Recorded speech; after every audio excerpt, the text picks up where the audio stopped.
this is Dr. Anusha, consultant at Dr. Vijay's Cosmetology and Hair Transplantation Center. So, ఈరోజు మనం gynaecomastia treatment కోసం మాట్లాడుకుందాం.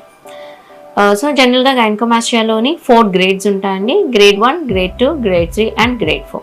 So వీటన్నిటికీ మనం సర్జరీ అనేది ట్రీట్మెంట్ ఆప్షన్. సో ఇప్పుడు మనం ఈ వీడియోలోని ఏ కైండ్ ఆఫ్ ఎనస్థీషియా ఇస్తాము, ఏ సర్జరీ పర్ఫామ్ చేస్తాము అన్నది తెలుసుకుందాం.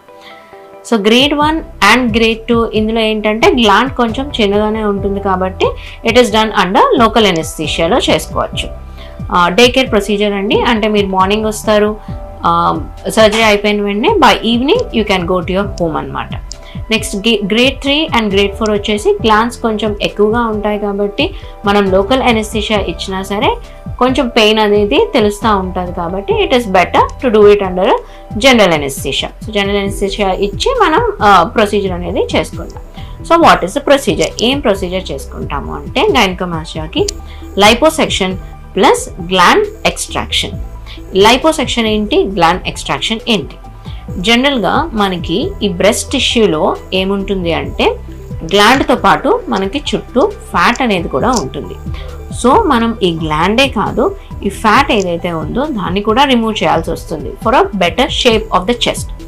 సో ఈ ఫ్యాట్ని మనం లైపోసెక్షన్ ద్వారా రిమూవ్ చేస్తాము అండ్ ఈ గ్లాండ్ అనేది గ్లాండ్ ఎక్స్ట్రాక్షన్ అనేది చేస్తాం. నెక్స్ట్ ఇన్సిషన్ ఎక్కడ ఇస్తాము? సర్జరీ అయిపోయిన తర్వాత స్కార్ మార్క్ ఏమైనా కనిపిస్తుందా? ఇది ఫ్రీక్వెంట్గా అడిగే క్వశ్చన్.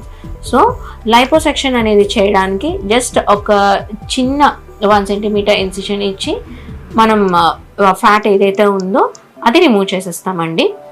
గ్లాండ్ ఎక్స్ట్రాక్షన్కి ఏంటంటే ఏదైతే ఏరియోలా ఉందో దాని కిందే ఒక చిన్న సర్కంఫరెన్షియల్ ఇన్సిషన్ ఇచ్చి అందునుంచే గ్లాండ్ అనేది తీసేసి నెక్స్ట్ మళ్ళీ సూచర్ చేసేస్తాము. ఇవి అసలు కనిపించవు అండ్ హీలింగ్ కూడా చాలా ఫాస్ట్గా ఉంటాయి.